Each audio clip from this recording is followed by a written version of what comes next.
René Descartes, o cara que muito provavelmente você conhece pelo sistema de coordenadas. Aquele cara que você aprende no colégio, o X e Y.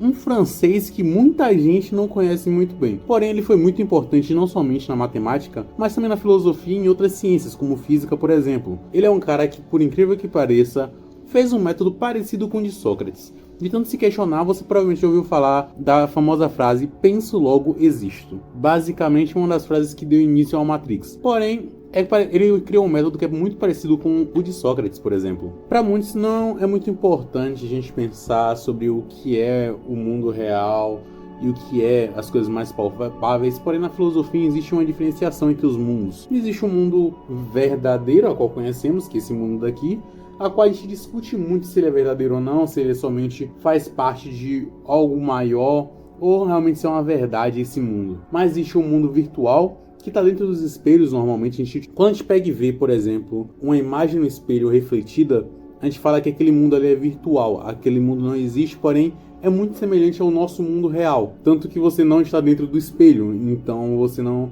A gente por isso que falamos de virtual. Pense como se fosse um computador mesmo, como se fosse essa imagem que você está vendo agora no computador, que é totalmente virtual. Eu não estou aí na sua casa, eu não estou dentro de uma tela quadrada, nem nada do tipo, mas você consegue me ver, você consegue ver a representação do mundo ao que me cerca dentro disso. Então na filosofia é muito comum te dividir vários tipos de mundos e de várias formas diferentes. Existe também o mundo das ideias, que é muito conhecido por Platão. Platão foi o cara que pensou e idealizou esse mundo, que faz muito sentido quando a gente para pensar, já que a ideia de Platão basicamente é de que existe um mundo a qual tudo nesse mundo é perfeito, as ideias são perfeitas. É um tipo de universo, um tipo de mundo, não faz parte desse mundo verdadeiro, porém é muito parecido. Já que, por exemplo, para Platão, existe um ser humano ideal, ao mesmo tempo que existe uma galinha ideal, que também ao mesmo tempo que existe uma cadeira ideal, justamente por conta de viver nesse mundo das ideias. E esse mundo das ideias é muito importante também para desenvolver alguns outros tipos de filosofia.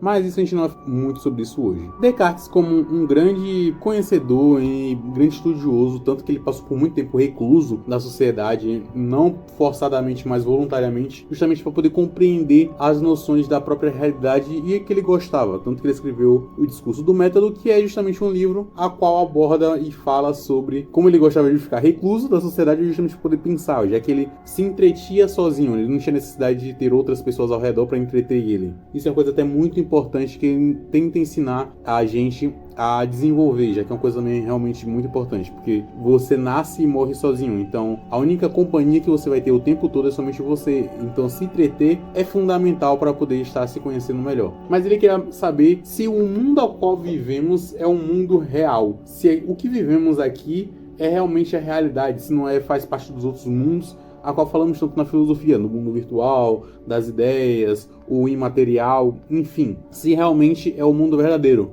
Então ele começou a questionar, ele começou a procurar provas da existência. Lembrando que Descartes era também religioso, então ele era um tipo de pessoa que acreditava em Deus e com isso também tinha um certo dogma em relação a isso, ele tinha crenças em relação a isso. Teve um método de questionamento muito incrível que dá origem à frase que conhecemos. E esse cara idealizou uma ideia que foi passado tão adiante que foi utilizado no filme Matrix. Então acho que você conhece aquele filme clássico de 1999 de Matrix, a qual falava sobre que estamos em um mundo virtual e na verdade somos pessoas com vários eletrodos conectados no cérebro, e tudo que a gente faz é somente estímulos virtuais da nossa mente. E com Descartes chegou à seguinte conclusão, tipo, não importa muito se a gente está em um mundo a qual nós estamos conectados a eletrodos, a qual nós não temos a plenitude de realmente esse ser o mundo verdadeiro, ser somente uma simulação de um menino de 10 anos brincando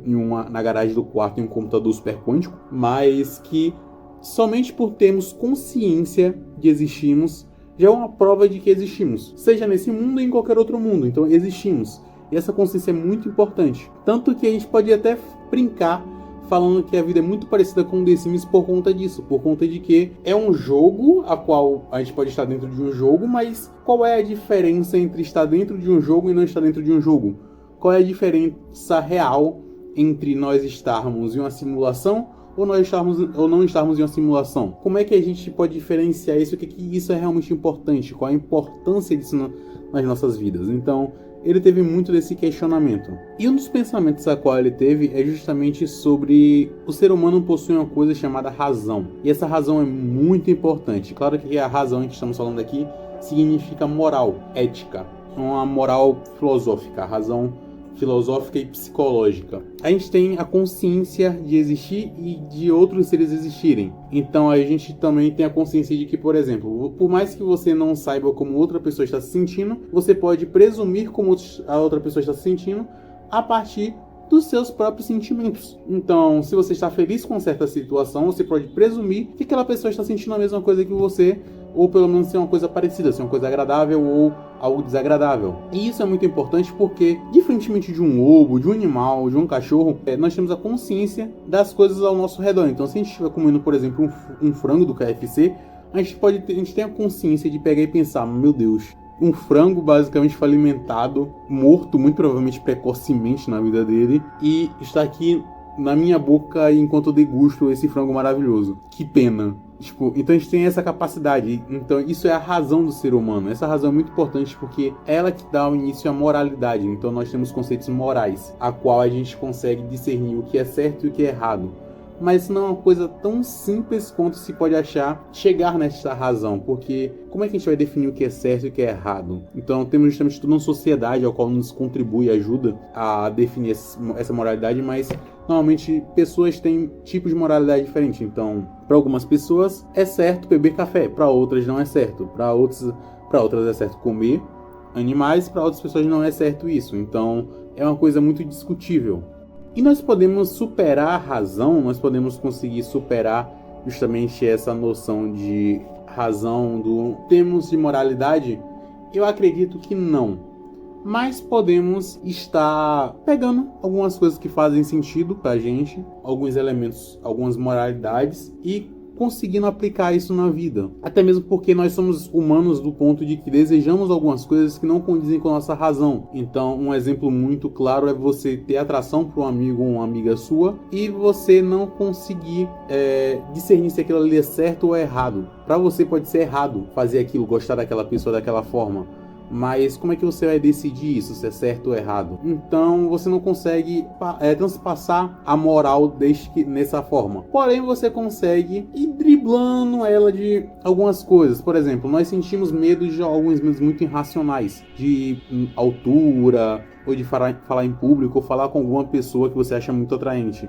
Mas isso pode ser algo que pode ser passado, pode ser burlado. Justamente a gente tem uma consciência de que aquilo não faz sentido, que aquele pensamento, aquele desejo, aquela razão não faz muito sentido ser da forma que é. Justamente por conta de que isso é uma coisa totalmente irracional. Mas nosso querido René pensou justamente sobre a razão e basicamente montou todo um sistema para poder você estar digerindo ela e pensar um pouco sobre ela. Que consiste no seguinte, que são os valores a qual a sociedade te entrega, ou qualquer pessoa te entrega, e você quer verificar se aquilo faz sentido ou não. Primeiro, é considerar que tudo que é passado para você e o que você pensa está errado. Então, tudo que eu estou falando para você está errado. Mas isso faz muito sentido porque a verdade muda de lugar por vezes. Então, o que é verdade hoje não pode ser amanhã, porque, por exemplo, há muito tempo atrás era a verdade que radiação não fazia mal. Hoje em dia sabemos que radiação faz mal. Então, a verdade muda com o passar do tempo, justamente porque somos seres que evoluem e mudam com o passar do tempo. E essa mudança é muito importante justamente para termos uma noção do que pode ou não pode ser feito, do que é realmente coerente e o que não é tão coerente assim com a realidade. Esse primeiro passo é muito importante. Já o segundo é basicamente dividir o máximo possível as ideias. Então, se você tem uma ideia de comer carne é errado. Então, como você vai dividir essa ideia em várias coisas, em vários setores, várias ideiazinhas, que é também muito importante para você conseguir ver aonde é que está as nuances daquele problema. Porque a gente pode pegar uma coisa, uma situação a qual a gente acha simples, porém não é tão simples assim, justamente porque a gente não consegue ver o geral dessas ideias. E a terceira coisa que já vai complementando tudo isso é em sequência. Então, a terceira coisa é justamente começar pelo mais fácil e ir complexando até o mais difícil. E avançando até o mais difícil. É muito importante porque a gente não nasce sabendo de nada. Então a gente no máximo vai saber nascer com o instinto de mamar. E olhe lá. E então é muito importante a gente ir do mais fácil até o mais difícil, porque a gente vai conseguindo compor ideias, conseguindo pensar em ideias mais complexas cada vez mais, que é de extrema importância justamente para a gente estar conseguindo aumentando as dificuldades, aumentando os níveis das ideias, que é algo que por vezes não é tão fácil assim, não é algo tão lógico, porém é algo que é muito importante para a gente estar repensando. Então, se a gente juntar tudo isso, a gente vai perceber que é um sistema cronológico muito simples, porém na prática demora um tempo para a gente acostumar. E o último passo é justamente repetir tudo isso, que é muito importante por conta de que a razão é construída com o tempo. Se você acha que eu sou da forma que sou porque